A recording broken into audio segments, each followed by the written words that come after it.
नमस्कार। अभी हम देख रहे हैं बिहार डायरीज। मैं नंद किशोर निराला और मेरे साथ अभी सीने आर्टिस्ट व बेगूसराय के चर्चित चेहरे अमियप कश्यप जी। आइए हम इनसे कुछ बातें करते हैं। भैया आप अपने बारे में कुछ बताएं। सबसे पहले नमस्कार, प्रणाम आपके दर्शकों को करना चाहूँगा और आपको धन्यवाद देना चाहूँगा कि आपने ये अवसर दिया जो इतने लोगों से रूबरू होने का। तो अपने बारे में मैं बहुत साधारण तरीके से कहिए कि आम जो लोगों की ज़िंदगी होती है वहाँ से हमने संघर्ष की शुरुआत की। मंसूर चक हमारा प्रखंड है, मंसूर चक में मैं पैदा हुआ, वहीं से हमारी शिक्षा दीक्षा सब हुई और उसके बाद फिर पटना यूनिवर्सिटी, दिल्ली यूनिवर्सिटी में पढ़ाई लिखाई, फिर एक्टिंग का कोर्स, फिर मुंबई प्रवास, उसके बाद सामाजिक जीवन में भी हमारी सहभागिता लगातार होती रही और बिहार में सिनेमा इंडस्ट्री के विकास के लिए लगातार पिछले 15 वर्षों से हमारा संघर्ष चल रहा है।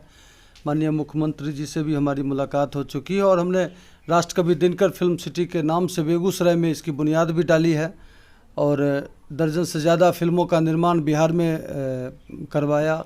बॉम्बे से पूरी यूनिट आई और हमारी सोच है कि शुरू से ही जो गांव कस्बों में जो प्रतिभा हैं उनको एक प्लेटफॉर्म मिले, उनको आगे बढ़ाने का काम हम लोग करें। तो इसमें लगातार प्रयत्नशील हैं। जी सर, आप अभी बताए थे कि हम मतलब 15 साल पहले बैक से ही हम राजनीतिक में अपना कदम रख चुके हैं। तो इसकी कुछ मुद्दा होगी ना सर कि क्यों आप मतलब राजनीतिक में अपनी पैर आजमाए, क्योंकि आप तो एक बहुत बड़ा चर्चित सिने एक्टर रह चुके हैं। नहीं रह चुके नहीं, अभी हैं ही। जी सर, अभी हैं भी। हर साल हमारी फिल्में आ रही हैं। जब से मैंने शुरुआत किया है, महानायक अमिताभ बच्चन जी के साथ भी काम करने का सौभाग्य मिला है। तो मुझे जो संघर्ष करना पड़ा, देखिए क्या होता है कि जो संघर्ष हमारे पुरखों ने किया, हमारे बुज़ुर्गों ने किया, अगर वही संघर्ष हमें भी करना पड़े, हमारे बाद के जनरेशन को भी करना पड़े, तो हमें लगता है कि मामला वही ढाक के तीन पात वाली हो जाती है। हमारी कोशिश शुरू से रहती है कि जो संघर्ष हमने किया, हमारे बाद की जो प्रतिभा है उस लेवल पर उनका संघर्ष नहीं करना पड़े, उनको कम से कम उनके लिए हम लोग कुछ बना के जाएं ताकि 2 कदम वो आगे से शुरुआत करें। जी सर। इस लिहाज से हमने अपनी यहाँ बिहार में इसकी शुरुआत की। जो लोग पहले नहीं किए, जिन लोगों को सफलता मिली, उन्होंने ये काम नहीं किया, लेकिन हमने इसकी कही कि चलो कहीं से तो शुरुआत करनी पड़ेगी और हमने शुरुआत की। और सामाजिक जीवन की जहाँ तक बात है, हम जिस मिट्टी में पैदा हुए तो एक ऋण होता है, परिवार का ऋण होता है, समाज का ऋण होता है, राष्ट्र का ऋण होता है। तो आज भी मेरा मुख्यालय मंसूर चक में ही है। मैं बॉम्बे में काम कर रहा हूँ, लेकिन मेरा पिछले लगातार दशकों से 2 दशक से मुख्यालय मेरा कल भी मंसूर चक था, आज भी मंसूर चक में है और कल भी मंसूर चक में ही रहेगा। मैं वहीं से मैं मुख्यालय रखता हूँ और पूरे हिंदुस्तान में हमारा काम चलता रहता है। जी सर, जैसा कि आप बोले कि अभी कुछ देर पहले आप बोल रहे थे कि मैं महानायक अमिताभ बच्चन जी के साथ भी काम किया हूँ, तो उनके साथ सर आप जब काम किए तो क्या अनुभव सर, अपने आप में क्या अनुभव फील कर रहे हैं?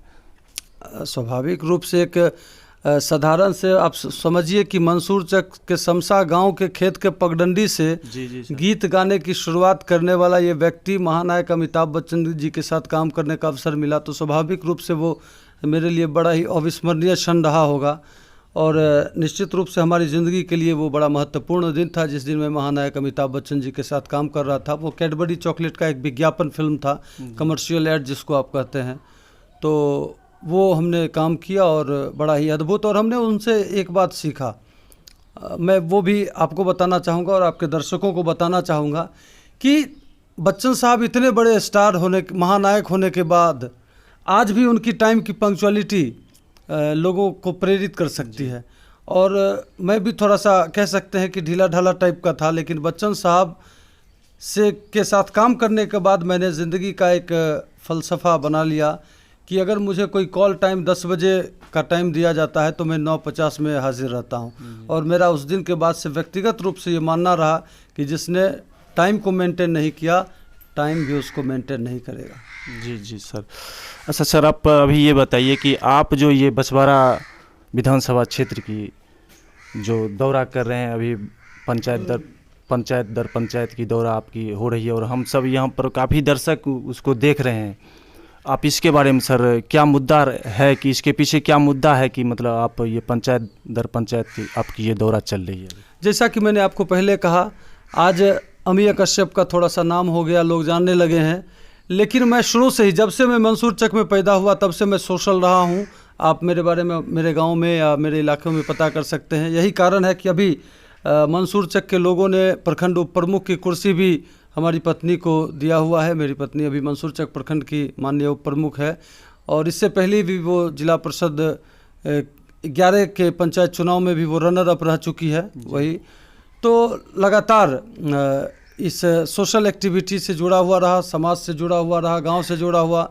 और आने वाले समय में मैं देख रहा हूं कि पिछले आज़ादी के बाद से जब से बछवाड़ा विधानसभा, चूँकि देश भर में मुझे घूमने का मौका मिला है, अवसर मिला है, अगर मैं ये बात कहूं कि बछवाड़ा विधानसभा क्षेत्र देश के सबसे पिछड़े हुए विधानसभा क्षेत्र में है तो अतिशयोक्ति नहीं होना चाहिए जी।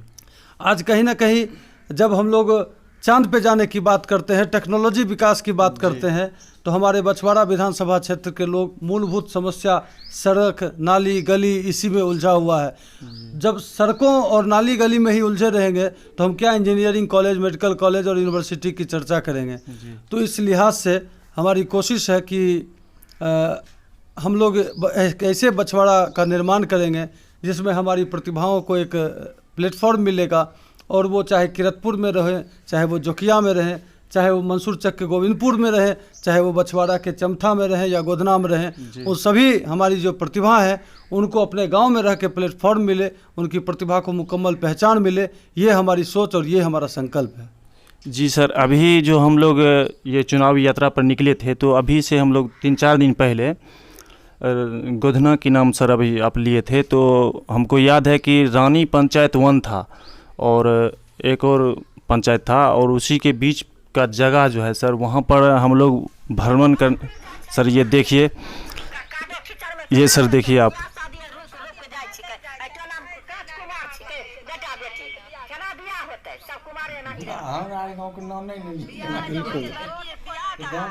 बताइए। बिल्कुल सही बात है।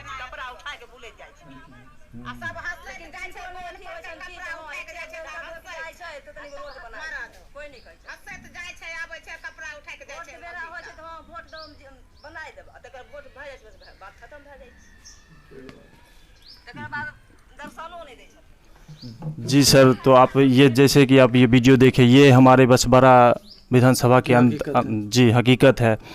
तो आपकी यही मुख्य दावेदारी रही कि मतलब कि जो पिछड़े वर्ग की जितने भी व्यक्ति हैं उनको मतलब कि उज्जवल भविष्य के लिए उनकी प्रतिभा को आगे लाने के लिए आप बछवाड़ा विधानसभा की ये पंचायत की दौरा कर रहे हैं। मेरा 41 दिवसीय पंचायत दौरा चल रहा है और आज 33वां दिन मैं भिटसारी पंचायत में हूँ और हमारी यही सोच है और मैं ये दावा करना चाहूँगा आपके माध्यम से दर्शकों को कि अगर मैं मैदान में आया तो पार्टी का आलाकमान तय करेंगे। अगर मैं मैदान में आया तो मेरे कार्यकाल के बाद बछवाड़ा विधानसभा क्षेत्र में सड़कों की समस्या के लिए एक भी लोग गांव, कस्बे, गली में लोग नहीं कहेंगे। जी थैंक यू सर। तो सर ये बताइए कि अगर आप बछवाड़ा विधानसभा की विधायक जी बन जाएंगे तो सर आपकी क्या मुद्दा, किस चीज़ को आप प्राथमिकता देंगे? अभी ना ही नॉमिनेशन का दौर आया है और ना ही हम अभी कैंडिडेट हैं और बस एक चूँकि इतने लोग हैं तो एक दावेदारी हमारी भी है स्वाभाविक रूप से। अभी वो तस्वीर धुंधली है इसलिए ज़्यादा कुछ कहना थोड़ी सी जल्दबाजी होगी, लेकिन आप जहां मैं अभी जनप्रतिनिधि के रूप में हूं मंसूर चक प्रखंड में, आप वहां हमारे बारे में पता कर सकते हैं। और बहुत कुछ कहना मुझे लगता है कि ये नेताओं वाली भाषण मुझे ऐसे भी अच्छा नहीं लगता। मैं नेता नहीं, मैं मूल रूप से तो एक्टर हूँ। तो वो भाषणबाजी मुझे शुरू से अच्छी नहीं लगी और ना ही कभी भाषणबाजी में मेरी करने की इच्छा होती है।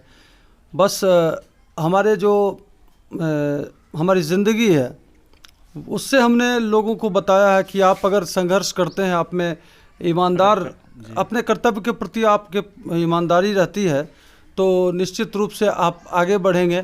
हमने मंसूर चक देहात से निकल के महानायक अमिताभ बच्चन जी के साथ काम करने का सौभाग्य प्राप्त हुआ। तो उसी हिसाब से मैं कहूँगा कि अगर सोशल लाइफ में भी अवसर मिलेगा तो निश्चित रूप से कुछ अच्छा और बेहतर करने का प्रयास करेंगे। जी, जैसा कि अभी अमिय कश्यप भैया जी बोल रहे थे कि अगर हमें मौका मिलेगी बछवाड़ा विधानसभा की अगुवाई करने की, अगर हमको मौका मिलेगी तो हम भरपूर यहाँ की लोगों की दबी हुई प्रतिभा को और ऊपर ले जाने की कोशिश करेंगे। भैया आप एक बात और बताइए कि आप एक चर्चित सिने एक्टर हैं और आप भोजपुरी फिल्म सिटी से काम कर रहे हैं। हिंदी, मैथिली तीनों वो आपको जानकारी के लिए एक और बात बता दूं कि मैं बिहार का इकलौता एक्टर हूं जो बिहार की सभी रीजनल लैंग्वेज में काम कर रहा हूं। इससे पहले आदरणीय शत्रुघ्न सिन्हा जी, शेखर सुमन जी, मनोज वाजपेयी जी, किन्हीं को ये सौभाग्य नहीं मिला। ईश्वर ने हमें ये सौभाग्य दिया है कि बिहार की 5 भाषा, भोजपुरी, मैथिली, अंगिका, बज्जिका और मगही, इन 5 भाषाओं में मैं फिल्म कर रहा हूं और हिंदी सिनेमा में भी मैं मेन रोल में आ चुका हूं। जी सर आप सर अगर बता देते तो खुशी होती हमारे टीम को कि मतलब। जी सर, वो तो आजकल ज़माना यूट्यूब और गूगल का है, आप नाम वहाँ भी डालेंगे तो बता। फिर भी टूटे न सनहिया की डोर, तीज, मनवा के मीत, वास्तुशास्त्र, चौकी, जट-जटिन, चौहर, सैया ई रिक्शा वाला, गुलमोहर, ये सब भी हमारी फिल्म है। जी सर, जौहर से तो शायद हम लोग बाकी पे हैं। चलिए थैंक यू सर, बहुत अच्छा लगा कि मैं आपसे बात किया बिहार डायरीज स्टूडियो में। धन्यवाद सर। धन्यवाद।